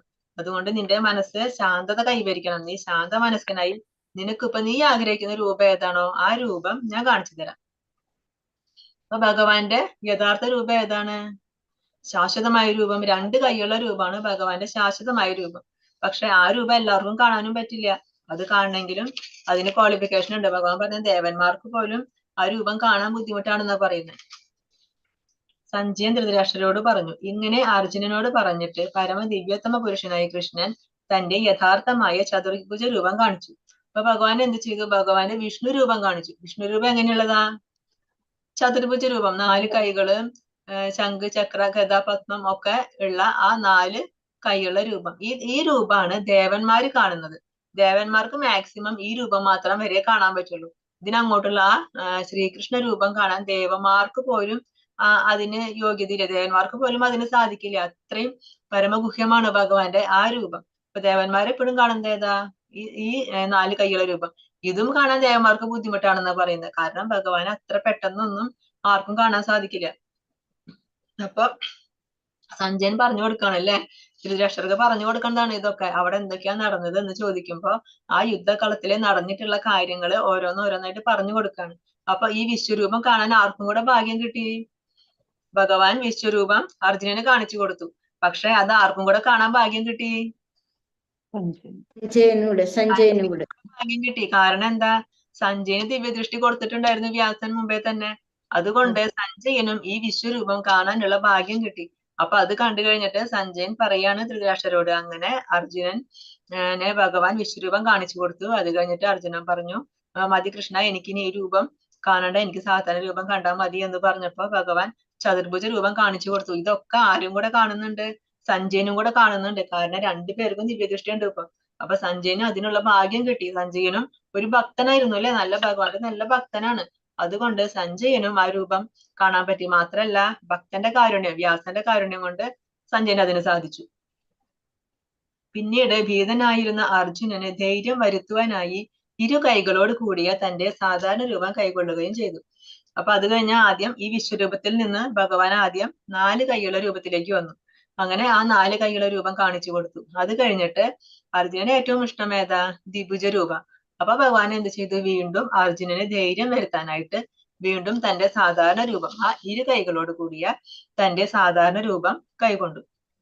ഭഗവാൻ ആദ്യം ദേവകി മാതാവിനും ഇതുപോലെ ജനിച്ച സമയത്ത് ഏത് രൂപ കാണിച്ചു കൊടുത്തത്? ആദ്യം 4 കൈയുള്ള രൂപമായിരുന്നു കണ്ടത്. 4 കൈയുള്ള രൂപം കണ്ടപ്പോ ദേവകി പറയും, അയ്യോ ഈ രൂപത്തിൽ വരല്ല, ഈ രൂപത്തിൽ വന്നു കഴിഞ്ഞാൽ മനസ്സിലാവും എല്ലാവർക്കും ഭഗവാനാണെന്ന്. അതുകൊണ്ട് വേഗം ഒരു ശിശുവിന്റെ രൂപത്തിൽ വരണം എന്ന് പറയും. അങ്ങനെയാണ് ഭഗവാൻ വീണ്ടും ഒരു കുഞ്ഞായിട്ട് വരുന്നത്. ആദ്യം ഏത് രൂപത്തിലാ വരിക? ഇതുപോലെ 4 കൈയുള്ള രൂപത്തിലാണ് വന്നത്, ഈ രൂപ കാണിച്ചു കൊടുത്തത്. അതുപോലെ ദേവന്മാർക്കും ഈ രൂപം കാണാനായിട്ട് ആഗ്രഹമുണ്ട്, പക്ഷെ സാധിക്കില്ല. ദേവന്മാർക്ക് എവിടെ വരെ വരാൻ പറ്റും? മാക്സിമം പാൽക്കടലിൽ വരെ വരാം. ആ പാൽക്കടലിൽ ആരാ കിടക്കുന്നത്? ഏത് വിഷ്ണു കിടക്കുന്നത് പാൽക്കടലില്? 3 വിഷ്ണുവിനെ പറ്റി നമ്മൾ പറഞ്ഞില്ല. അതിൽ ഏത് വിഷ്ണു പാൽക്കടലിൽ കിടക്കുന്നത്? വിഷ്ണു. അപ്പൊ ഇവർക്ക് ബുദ്ധിമുട്ടും എന്തെങ്കിലും വിഷമങ്ങൾ വന്നു കഴിഞ്ഞാൽ അവരെന്ത് ചെയ്യും? ബ്രഹ്മാവിന്റെ അടുത്ത് പറയും. ബ്രഹ്മാവ് വന്നിട്ട് ക്ഷീരോദകശായി വിഷ്ണുവിന്റെ അടുത്ത് വന്നിട്ട് അവിടെ നിന്ന് ആദ്യം ഭഗവാനെ സ്തുതിക്കും, സ്തുതി പറയും. അങ്ങനെ ഭഗവാന് സ്തുതികളൊക്കെ പാടുമ്പോ അതില് സന്തോഷിച്ചിട്ട് ഭഗവാൻ ബ്രഹ്മാവിനെ ഉള്ളിലേക്ക് കയറ്റും. അപ്പൊ ഈ ബ്രഹ്മാവിനാണ് ഈ രൂപം കാണാൻ സാധിക്കുക. എന്നിട്ട് ബ്രഹ്മാവ് കാര്യം പറയും, അതിന്റെ മറുപടി ബ്രഹ്മാവിന്റെ അടുത്ത് പറഞ്ഞു കൊടുക്കും. ബ്രഹ്മാവ് അത് വന്നിട്ട് ദേവന്മാരോട് പറയും. ഈ ദേവന്മാർക്ക് പോലും ഈ ക്ഷീരോദകശായി വിഷ്ണുവിനെ കാണാൻ പോലും ബുദ്ധിമുട്ടാണ് ദേവന്മാർക്ക്. ആ ദേവന്മാർക്ക് എങ്ങനെ പിന്നെ ഭഗവാനെ കാണാൻ പറ്റും? അപ്പൊ ഭഗവാനെ കാണാൻ പറ്റണമെങ്കിൽ അത്രയ്ക്കും ഭാഗ്യം വേണം. ഈ ദ്വിഭുജ രൂപം കാണണമെങ്കിൽ അത്രയ്ക്കും ഭാഗ്യം വേണം. അർജുനൻ ഒരു ഭക്തനായതുകൊണ്ടാണ് അതിന് സാധിച്ചത്. ഭക്ത്യാ ത്വനന്യയാ ശക്യാ അഹമേവം വിധോർജുന ജ്ഞാതും ദ്രഷ്ടും ച തത്വേന പ്രവേഷ്ടും ച പരം തപ. പ്രിയപ്പെട്ട അർജുന, എന്നിൽ ഏകാഗ്രമായ ഭക്തി കൊണ്ട് മാത്രമേ എന്നെ ഇപ്പോൾ കാണുന്ന മട്ടിൽ നേരിട്ട് കാണാനും അറിയാനും സാധിക്കുകയുള്ളൂ. ഈ മാർഗത്തിൽ കൂടി മാത്രമേ എന്റെ നിഗൂഢതയിലേക്ക് പ്രവേശിക്കാൻ കഴിയൂ. അപ്പൊ ഭഗവാൻ തന്നെ പറയാണ്, അല്ലയോ അർജുന, എന്നിൽ ഏകാഗ്രമായ ഭക്തി കൊണ്ട് മാത്രമേ എന്നെ ഇപ്പോൾ കാണുന്ന മട്ടിൽ നേരിട്ട് കാണാനും അറിയാനും സാധിക്കുള്ളൂ. എന്നെ ഈ ഇതിൽ കാണുന്നുണ്ടെങ്കിൽ എന്ത് വേണം? ഭക്തി വേണം. എന്നില് ഭക്തി വേണം. അങ്ങനെ ഏകാഗ്രമായ ഭക്തി, അതായത് വേറൊരു ചിന്തയില്ല, ഞാൻ മാത്രമുള്ളൂ മനസ്സില്, അങ്ങനെ ഒരു ചിന്ത വേണം. ആ ചിന്ത കൊണ്ട്, ആ ഭക്തി കൊണ്ട് മാത്രമേ എന്നെ കാണാനായിട്ട് സാധിക്കുള്ളൂ. അപ്പൊ നിനക്ക് എന്തുകൊണ്ടാ എന്നെ അങ്ങനെ കാണാൻ സാധിച്ചത്? നിനക്ക് എന്നില് ഭക്തിയുണ്ട്. നിന്നിലുള്ള ആ ഭക്തി കൊണ്ട് മാത്രമാണ് ഇപ്പൊ കാണുന്ന മട്ടില് നിനക്ക് എന്നെ കാണാനും അറിയാനും സാധിച്ചത്. അതൊരു വലിയ ഭാഗ്യാണ് അല്ലെ? ഭക്തന്റെ ഏറ്റവും വലിയ ഭാഗ്യാണ്. ഭക്തന്മാർക്ക് മാത്രമേ ഈ ഭാഗ്യമുള്ളൂ, വേറെ ആർക്കും കാണാൻ സാധിക്കില്ല. ഈ മാർഗത്തിൽ കൂടി മാത്രമേ എന്റെ നിഗൂഢതയിലേക്ക് പ്രവേശിക്കാൻ സാധിക്കുള്ളൂ. അല്ലാതെ വേറൊരു മാർഗ്ഗമില്ല എന്നെ കുറിച്ച് അറിയാനും എന്റെ നിഗൂഢതയിലേക്ക് പ്രവേശിക്കാനും. ഇതല്ലാതെ വേറൊരു മാർഗ്ഗമില്ല. ഇതാണ് ഭഗവാന്റെ രൂപം. ശ്യാമസുന്ദര രൂപം. ഭഗവാന്റെ ഈ നീല നിറം, അതുപോലെ തലയില് മയിൽപ്പീലി ഉണ്ടാവും, കയ്യിൽ ഓടക്കുഴലുണ്ടാവും. പിന്നെ എന്താ ഭഗവാൻ അവിടെ ചെയ്യുന്നത്? ഗോപരിപാലകനാണ് അല്ലെ ഭഗവാൻ. അപ്പൊ ആ ഗോക്കളെ മേയ്ക്കുന്ന ആ വടിയും കയ്യിലുണ്ടാവും. ഇങ്ങനെ കാല് പണച്ച് വെച്ചിട്ട് ത്രിഭംഗ രൂപത്തിൽ നിൽക്കുന്ന ആ രൂപമാണ് ഭഗവാന്റെ രൂപം, ഭഗവാന്റെ ശാശ്വതമായ രൂപം. ഇതാണ് ശ്രീകൃഷ്ണ ഭഗവാന്റെ ശാശ്വതമായ രൂപം. ഈ രൂപത്തില് ഭഗവാനെ കാണാൻ ഭക്തർക്ക് എപ്പോഴും ആഗ്രഹം എങ്ങനെയായിരിക്കും? ഭഗവാനെ ഈ രൂപത്തിൽ കാണാനായിരിക്കും. അപ്പൊ ഈ രൂപത്തിൽ ഭഗവാനെ ഭക്തർക്ക് മാത്രമേ കാണാൻ സാധിക്കുള്ളൂ. ഭക്തി ഇല്ലാത്തവർക്ക് ഒരിക്കലും, ഭഗവാൻ തന്നെ പറഞ്ഞിട്ടുണ്ട്, ഭക്തർക്ക് മാത്രമേ ഞാൻ ദൃശ്യനാവൂ. ഭക്തി ഇല്ലാത്തവർക്ക് ഒരിക്കലും എന്നെ ദൃശ്യനാവില്ല, എന്നെ കാണാനായിട്ട് സാധിക്കില്ല. അങ്ങനെ ഒരു ഭക്തന്റെ ഒരു കഥയാണ്. ഭഗവാൻ ഭക്തന് ദൃശ്യനാണ് എന്ന് കാണിക്കുന്ന ഒരു കഥ, നടന്നിട്ടുള്ള കഥ, ഒരു സംഭവം. ഇത് മനസ്സിലായോ ആരാണെന്ന്? ഈ വിഗ്രഹം ഏതാ മനസ്സിലായോ? ഉടുപ്പി കൃഷ്ണൻ, ഉടുപ്പി ശ്രീകൃഷ്ണനാണിത്. അവിടെ ഒരു ഭക്തൻ ഉണ്ടായിരുന്നു, കനകദാസൻ എന്ന് പറഞ്ഞിട്ട്. അദ്ദേഹം ഭഗവാനെ കാണാനായിട്ട് വരും. പക്ഷെ ഈ കനകദാസൻ താഴ്ന്ന കുലത്തിൽ ജനിച്ചിട്ടുള്ള ഒരാളായിരുന്നു. അതുകൊണ്ട് തന്നെ അന്നൊക്കെ അവിടെ ഭയങ്കര ജാതി ഇതൊക്കെ നോക്കിയിരുന്നതാ. താഴ്ന്ന ജാതിക്കാർക്ക് അമ്പലത്തിന്റെ അടുത്ത് പോലും പ്രവേശിക്കാൻ പറ്റിയിരുന്നില്ല. അങ്ങനത്തെ ഒരു കാലത്തായിരുന്നു ഈ കനകദാസൻ വരുന്നത്. അപ്പൊ കനകദാസൻ താഴ്ന്ന കുലത്തിലെ ആളായതുകൊണ്ട് അമ്പലത്തിലേക്ക് കയറ്റില്ല, ഭഗവാനെ തൊഴാൻ പറ്റില്ല. അപ്പൊ കനകദാസന് ഭയങ്കര ഇഷ്ടമാണ് ഉടുപ്പി ശ്രീകൃഷ്ണനെ കാണണം, ദർശനം എടുക്കണം, ഭയങ്കര ആഗ്രഹത്തോട് കൂടി വന്നു. പക്ഷെ കാണാതെ ഇപ്പൊ എന്ത് ചെയ്തു? അമ്പലത്തിന്റെ ബാക്കില് പടിഞ്ഞാറ് വശത്തായിട്ട് അദ്ദേഹം ചെറിയൊരു കുടിലൊക്കെ കെട്ടി അവിടെ താമസിക്കും. എന്നിട്ട് അദ്ദേഹം എന്ത് ചെയ്യും? ദിവസവും ഭഗവാന് കീർത്തനങ്ങൾ പാടും. അദ്ദേഹം കുറെ കീർത്തനങ്ങൾ എഴുതും, അദ്ദേഹം തന്നെ എഴുതും, ഭജനകൾ എഴുതും കുറെ. എന്നിട്ട് അദ്ദേഹം തന്നെ പാടും, ഭയങ്കര മനോഹരമായിട്ട് പാടും. അപ്പൊ ഭഗവാന് ഭയങ്കര ഇഷ്ടാ, ശ്രീകൃഷ്ണന് ഭയങ്കര ഇഷ്ടമാണ് ഈ കനകദാസന്റെ പാട്ട്. അങ്ങനെ അമ്പലത്തിൽ വരാൻ പാടില്ല എന്നല്ലേ ഉള്ളൂ, പക്ഷെ അദ്ദേഹം അമ്പലത്തിന്റെ ഉള്ളിൽ കയറില്ല. ആ ഭാഗത്തൊക്കെ വന്ന് ഇതുപോലെ ഭഗവാൻ ഒരുപാട് സ്തുതിച്ച് പാട്ടൊക്കെ പാടി അങ്ങനെ എപ്പോഴും ഭഗവാനെ സ്തുതിച്ചുകൊണ്ടിരിക്കും, കീർത്തനങ്ങളൊക്കെ പാടിക്കൊണ്ടിരിക്കും. അപ്പൊ കീർത്തനങ്ങൾ കേൾക്കാൻ ആളുകൾക്ക് ഇഷ്ടാ, പക്ഷെ ആളെ അമ്പലത്തിൽ കയറ്റാനായിട്ട് ഇഷ്ടമല്ല. അങ്ങനെ ഒരു ദിവസം കനകദാസന് ഭഗവാനെ കാണാൻ അതിയായ ആഗ്രഹം. എനിക്ക് കൃഷ്ണനെ കാണണം കാണണം കാണണം എന്നിങ്ങനെ. അദ്ദേഹം കൃഷ്ണനെ കണ്ടിട്ടില്ല, എന്നാലും ഭഗവാനെ കുറിച്ച് നന്നായിട്ട് വർണ്ണിച്ചൊക്കെ എഴുതും.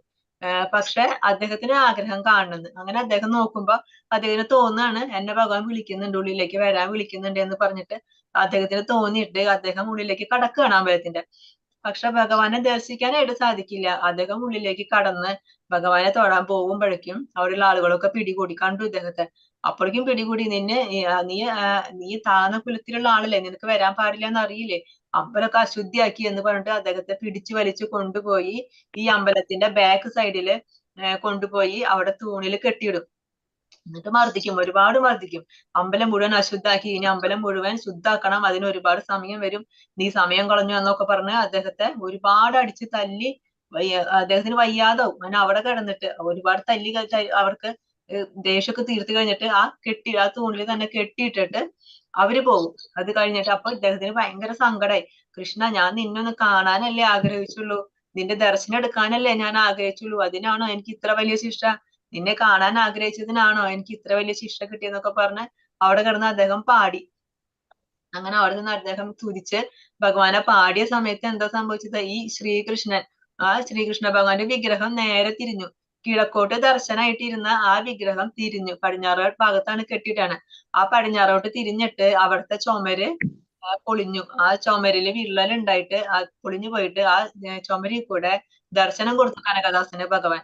അങ്ങനെ അപ്പൊ തന്നെ ആ കനകദാസന് ഭഗവാന് കൃഷ്ണ എന്ന് വിളിച്ച് അവിടെ പാടി. അവിടെ വെച്ച് തന്നെ അദ്ദേഹം ശരീരം ഉപേക്ഷിക്കുകയാണ്. അപ്പൊ ഭഗവാൻ ദർശനം കൊടുത്തു, ആ വിഗ്രഹം സ്വയം തിരിഞ്ഞ് ഭഗവാൻ ഭക്തന് ദർശനം കൊടുത്തു. അപ്പൊ അതാണ് ഭക്തന്റെ മഹത്വം. ഭക്തന് വേണ്ടി ഭഗവാൻ തന്റെ സ്ഥാനം വരെ മാറ്റി എന്നാണ് പറയുന്നത്.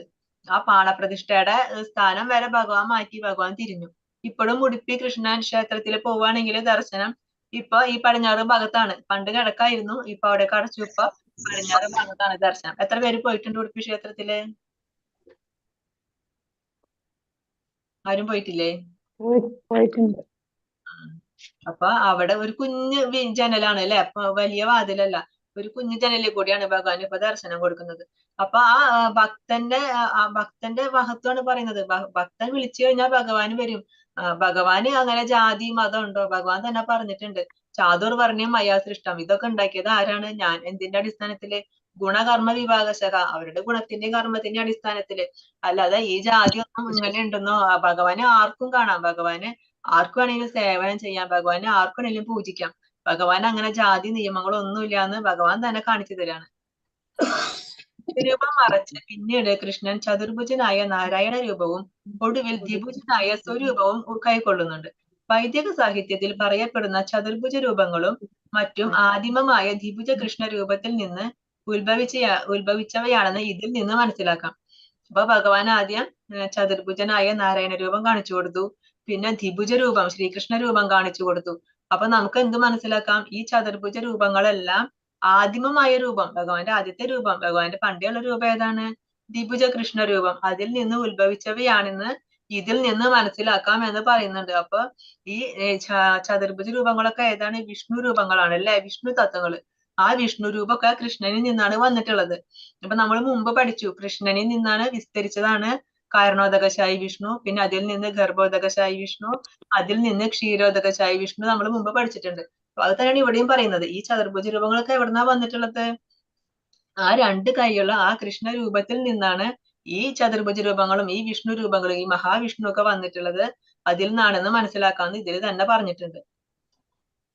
മത്കർമ്മ കൃന്മത്പരമോ മദ്ഭക്ത സംഘവർജിതഃ നിർവൈര സർവഭൂതേഷു യസ്സമാമേധി പാണ്ഡവ. പ്രിയ അർജുന, എന്റെ ശുദ്ധ സേവനത്തിൽ ഏർപ്പെട്ടിരിക്കുന്ന കാമ്യകർമ്മങ്ങളുടെയോ ഊഹാപോഹങ്ങളുടെയോ മാലിന്യം കൂടാതെ എനിക്ക് വേണ്ടി കർമ്മം ചെയ്യുകയും എന്നെ ജീവിതത്തിന്റെ പരമലക്ഷ്യമായി കരുതുകയും സർവഭൂതങ്ങളോടും സുഹൃത്ത് രൂപേണ പെരുമാറുകയും ചെയ്യുന്ന ഭക്തൻ നിശ്ചയമായും എന്നെ പ്രാപിക്കും. അപ്പൊ എന്നെ പ്രാപിക്കുന്നുണ്ടെങ്കിൽ എന്ത് വേണമെന്നാ പറയുന്നത്? 5 കാര്യങ്ങളെ പറയുന്ന ഭഗവാൻ ഇവിടെ. എന്തൊക്കെയാ? ഒന്ന്, മത്കർമ്മ, അതായത് നിങ്ങള് കർമ്മം ചെയ്യണം. പക്ഷെ എങ്ങനെ കർമ്മം ചെയ്യണം? കാമ്യകർമ്മങ്ങളല്ല ചെയ്യേണ്ടത്. നിങ്ങൾക്ക് കർമ്മം ചെയ്തിട്ട് ഇതിന്റെ ഫലം എനിക്ക് കിട്ടണം, അല്ലെങ്കിൽ ഞാൻ ഇങ്ങനെ ചെയ്യുന്നുണ്ട് അപ്പൊ അതുകൊണ്ട് എനിക്ക് കാര്യം കിട്ടണം, ഞാൻ ഇങ്ങനെ ചെയ്താൽ എനിക്ക് ഈ ഗുണം കിട്ടണം, അങ്ങനെയൊക്കെ ചിന്തിച്ചുകൊണ്ടല്ല നിങ്ങൾ ചെയ്യേണ്ടത്. പിന്നെ എനിക്ക് സേവനമായിട്ട് എനിക്കുള്ള സേവനമായിട്ട് നിങ്ങളുടെ കർമ്മം ചെയ്യണം. മത്കർമ്മ, എനിക്ക് വേണ്ടി നിങ്ങൾ കർമ്മം ചെയ്യുക. പിന്നെ മത്പരമോ, ഞാനാണ് നിങ്ങളുടെ നിങ്ങളുടെ ലൈഫിലെ ഏറ്റവും പരമമായ ലക്ഷ്യം എന്താണ്? എനിക്ക് ഭഗവാനാണ്, ഭഗവാനെ പ്രാപിക്കലാണ് എന്ന് എന്നെ പരമമായിട്ട് കാണണം. നിങ്ങളുടെ ലൈഫിന്റെ പരമലക്ഷ്യം ആരായിരിക്കണം? ഞാനായിരിക്കണം. പിന്നെ എന്ത് വേണം? മദ്ഭക്ത, എന്റെ ഭക്തനായിരിക്കണം. പിന്നെ സംഘവർജിതക, നിങ്ങൾ സംഘം വർജിക്കണം. ഏത് സംഘം വർജിക്കേണ്ടത്? ഫലോദിഷ്ട കർമ്മങ്ങൾ ചെയ്യുന്നവരുണ്ട്. അതായത് ഞാനിപ്പോ ഒരു കാര്യം ചെയ്യുന്നു, എനിക്ക് അതിന്റെ ഫലം കിട്ടണം, അതുകൊണ്ട് ഇത് എന്റെയാണ്, അങ്ങനെയൊക്കെ ചിന്തിക്കുന്ന കുറെ പേരുണ്ട്. അങ്ങനെയുള്ള ആളുകള്, പിന്നെ കുറെ മാനസിക ഊഹാപോഹങ്ങൾ ചെയ്യുന്ന ആളുകളുണ്ട്. ഭഗവാനെ കുറിച്ചിട്ട് ഭഗവാൻ അങ്ങനെ ഇങ്ങനെ എന്നൊക്കെ പറയുന്ന ആളുകളുണ്ട്. ഇവരൊക്കെ മാലിന്യമുള്ളവരാണ്. അപ്പൊ അങ്ങനെയുള്ള ആളുകളുണ്ടല്ലോ, അവരുമായിട്ടുള്ള സംഘം നിങ്ങൾ ഉപേക്ഷിക്കണം. നിങ്ങൾ ആരായിട്ട് സംഘം കൂടേണ്ടത്? നമ്മള് ഭക്തരായിട്ട് വേണം സംഘം കൂടാൻ. അല്ലാതെ മറ്റേ സംഘത്തിൽ നമ്മൾ ദുസ്സംഘം എന്ന് പറയും. അങ്ങനത്തെ സംഘം നിങ്ങൾ വർജിക്കണം. പിന്നെ എന്ത് വേണം? നിർവൈര, വൈരം ഉണ്ടാവാൻ പാടില്ല, ആരോടും ശത്രുത ഉണ്ടാവാൻ പാടില്ല. നിർവൈര സർവഭൂതേഷു, സർവഭൂതങ്ങളോടും ശത്രുത ഉണ്ടാവാതിരിക്കണം. ഒരു ഇതില് ശ്ലോകം ഉണ്ടല്ലോ, ഏതായിരുന്നു? വിദ്യാവിനയ സമ്പന്നെ ബ്രാഹ്മണേ ഗവിഹസ്തിനി, എല്ലാവരെയും നമ്മള് എല്ലാവരിലും ഉള്ളത് ഒരേ പരമാത്മാവ് തന്നെയാണ് എന്ന് മനസ്സിലാക്കി കഴിഞ്ഞാൽ നമുക്ക് ആരോടും ശത്രുത ഉണ്ടാവില്ല അല്ലെ? അതുപോലെ നമുക്ക് ആരോടും ശത്രുത ഉണ്ടാവാൻ പാടില്ല. അങ്ങനെ പിന്നെ അങ്ങനെയുള്ള ആളുകളാണ് സർവ്വഭൂതങ്ങളിലും സുഹൃത്ത് രൂപേണ എല്ലാവരെയും സുഹൃത്തായിട്ട് കാണുന്ന അങ്ങനെയുള്ള ആളുകളാണ് ആ ഭക്തൻ. അവനാണ് ശരിക്കും ഭക്തൻ. ആ ഭക്തൻ നിശ്ചയമായിട്ടും എന്നെ തന്നെ പ്രാപിക്കും എന്നാണ് ഭഗവാൻ പറയുന്നത്. അപ്പൊ എന്ത് വേണം? ഒന്ന്, മത്കർമ്മ, ഭഗവാന് വേണ്ടി കർമ്മം ചെയ്യണം. പിന്നെ മത്പരമോ, ഭഗവാന്റെ പരമ ലക്ഷ്യമായിട്ട് കാണണം. ഭഗവാനെ പ്രാപിക്കലാണ്, ഭഗവാനെ സാക്ഷാത്കരിക്കലാണ് എന്റെ ലക്ഷ്യം എന്ന് പരമ ലക്ഷ്യമായിട്ട് കാണണം. പിന്നെ മദ്ഭക്ത, എന്റെ ഭക്തനാവണം. എങ്ങനെ നമ്മൾ ഭക്തനാവുക? ഞാൻ ഭഗവാൻ നമ്മൾ ഭക്തനാവുമോ? ഒരിക്കലില്ല. അങ്ങനെ പറഞ്ഞാൽ ഭക്തനാവില്ല. ഒരു ഭക്തനാണെങ്കിൽ എന്ത് ചെയ്യും? ഭക്തനാണെങ്കിൽ ഭഗവാന് ഭക്തി സേവനം ചെയ്യും. ആ ഭക്തി സേവനം ചെയ്യുന്നവനാണ് ഭഗവാന്റെ ഭക്തൻ. അപ്പൊ നമ്മൾ എന്റെ ഭക്തനാവുക എന്ന് ഭഗവാൻ പറഞ്ഞാൽ എന്താ വേണ്ടത്? നമ്മള് ഭഗവാന് സേവനം ഭഗവാൻ നമുക്ക് 9 തരത്തിൽ സേവനം ചെയ്യാൻ പറ്റും ഭഗവാന്. ഏതൊക്കെയാണെന്നറിയോ ആർക്കെങ്കിലും? 9 തരത്തില് ഭഗവാന് സേവനം ചെയ്യാം. അർച്ചനം, കീർത്തനം, ശ്രവണം, ശ്രവണം, കീർത്തനം, അർച്ചനം, ദാസ്യം, പാദസേവനം, വന്ദനം, ദാസ്യം, ആത്മസമർപ്പണം, ആത്മനിവേദനം, ശ്രവണം, ശ്രവിക്കുക, ഭഗവാനെ കേൾക്കുക. അങ്ങനെ ഭഗവാനെ കുറിച്ച് ശ്രവിച്ചുകൊണ്ട് ആത്മസാക്ഷാത്കാരം നേടിയത് ആരാണെന്നറിയോ? കേട്ട് കേട്ടോ കേട്ട് ഭഗവാനെ കുറിച്ച് കേട്ട് ഭഗവാനിലെ ലോകത്തിലെത്തിയത് ആരാ? ഭഗവാനെ പ്രാപിച്ചത് ആരാ? പരീക്ഷിത് മഹാരാജാവ്. കീർത്തനം, ഭഗവാനെ കുറിച്ച് പറയുക. ആ ഭഗവാനെ കുറിച്ച് പറഞ്ഞുകൊണ്ട് ആരാ ഭഗവാനെ പ്രാപിച്ചത്? ആരാ പരീക്ഷത്തിന് പറഞ്ഞു കൊടുത്തത് ഭഗവാനെ കുറിച്ച്? ഭാഗവതം പറഞ്ഞു കൊടുത്തത് ആരാ? സ്മരണം, ഓർത്തുകൊണ്ട് ആരാ ഭഗവാനെ പ്രാപിച്ചത്? പ്രഹ്ലാദ മഹാരാജാവ്. പിന്നെ പാദസേവനം, ആരാ ഭഗവാനെ എപ്പോഴും പാദസേവനം ചെയ്തുകൊണ്ടിരിക്കുന്നത്? ലക്ഷ്മി ദേവി. ലക്ഷ്മി ദേവിക്ക് എപ്പോഴും എന്താ ഇഷ്ടം? ഭഗവാനെ സേവനം ചെയ്യാൻ. എപ്പോഴും ലക്ഷ്മി ദേവി എവിടെ ഇരിക്കുന്നത്? ഭഗവാന്റെ പാദത്തിലാണ് ലക്ഷ്മി ദേവി ഇരിക്കുന്നത്. ഭഗവാനെ എപ്പോഴും പാദസേവനം ചെയ്തുകൊണ്ടിരിക്കുകയാണ്. പിന്നെന്താ? അർച്ചനം. അർച്ചനം ആരാ ചെയ്തിട്ട് ഭഗവാനെ സാക്ഷാത്കരിച്ചത്? പൃഥു മഹാരാജാവ്. പൃഥു മഹാരാജാവ് അനേകം യജ്ഞങ്ങൾ ചെയ്ത് ഭഗവാനെ അർച്ചിച്ചിട്ടാണ് ഭഗവാനിലെ പ്രാപിച്ചത്. പിന്നെ വന്ദനം. വന്ദനത്തിൽ ആരാ? അക്രൂരര്. നമ്മള് ഇതില് കാണുന്നുണ്ട്, കൃഷ്ണനെ വിളിക്കാൻ പോവാണ് അക്രൂരര്. വിളിക്കാനായിട്ട് കംസനെ ഏർപ്പാടാക്കിയത് ആരെയാണ്? അക്രൂരര്. അപ്പൊ അക്രൂര് അവിടെ ചെല്ലുമ്പോ അക്രൂരര് 3 സമയത്ത് വന്ദനങ്ങളുണ്ട്. ഇതൊന്നും മാറ്റി വെക്കില്ല. യാത്രയ്ക്ക് ഇടയിലാണെങ്കിലും അവിടെ ഇറങ്ങിയിട്ട് കുളിച്ച് ഭഗവാനെ വന്ദിക്കും. അതിനൊരു മാറ്റം വരുത്തില്ല. അപ്പൊ ആ വന്ദനത്തിന് എക്സാമ്പിൾ ആണ് ആര്? അക്രൂരര്. പിന്നെ എന്താ? ദാസ്യം. ഭഗവാന്റെ ഏറ്റവും വലിയ ദാസനായിരുന്നു. ആരാണ്? ഉദ്ധവരല്ല, ഹനുമാൻ. ശ്രീരാമന്റെ ദാസൻ അവനാണ്. ഇഷ്ടമാർജുനൻ. എപ്പോഴും ഭഗവാന്റെ എന്ത് ഭഗവാൻ പറയുന്നു അത് അപ്പ അനുസരിക്കാൻ തയ്യാറായിട്ട്, ഭഗവാൻ എന്നോട് പറയൂ എന്ന് പറഞ്ഞ് തയ്യാറായിട്ട് നടത്തിയിരുന്നത് ദാസ്യം. പിന്നെ സഖ്യം, അതാരാ? അർജുനൻ. പിന്നെ ആത്മനിവേദനം, തനിക്കുള്ളതൊക്കെ ഭഗവാന് സമർപ്പിച്ചുകൊണ്ട് ഭഗവാനെ പ്രാപിച്ചത്. അതാരാണ് ആത്മനിവേദനം? മഹാബലി. മഹാബലി എന്താ ചെയ്ത്? തനിക്കുള്ളതെല്ലാം ഭഗവാന് സമർപ്പിച്ചു. തന്നെ ഭഗവാന് സമർപ്പിച്ചു, ആത്മനിവേദനം ചെയ്തു. ഇപ്പൊ നമ്മൾ 9 കാര്യങ്ങൾ പറഞ്ഞു. ഈ 9 കാര്യങ്ങളും ചെയ്തിട്ടുള്ള ഒരു ഭക്തനുണ്ട്. 9ഉം ഒരുമിച്ച് ചെയ്ത ഒരാൾ ഭക്തൻ. അതാരാണ്? അംബരീഷ മഹാരാജാവ്.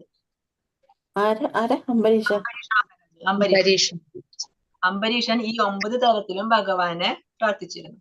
അങ്ങനെ ഭഗവാനെ നമുക്ക് 9 തരത്തിൽ സേവിക്കാം. നമുക്ക് ഏതെങ്കിലും ഇഷ്ടമുള്ള തരത്തിൽ, നമുക്ക് ഏതാണോ ഇഷ്ടം അതുപോലെ. ഇനിയിപ്പോ ഏതെങ്കിലും 1ഓ 2ഓ ചെയ്യണമെങ്കിൽ അതും അങ്ങനെയും ചെയ്യാം. പക്ഷെ അംബരീഷൻ 9 തരത്തിലും ഭഗവാനെ സേവിച്ചിരുന്നു. ഹരേ കൃഷ്ണ കൃഷ്ണ കൃഷ്ണ ഹരേ ഹരേ, ഹരേ രാമ രാമ രാമ രാമ ഹരേ ഹരേ,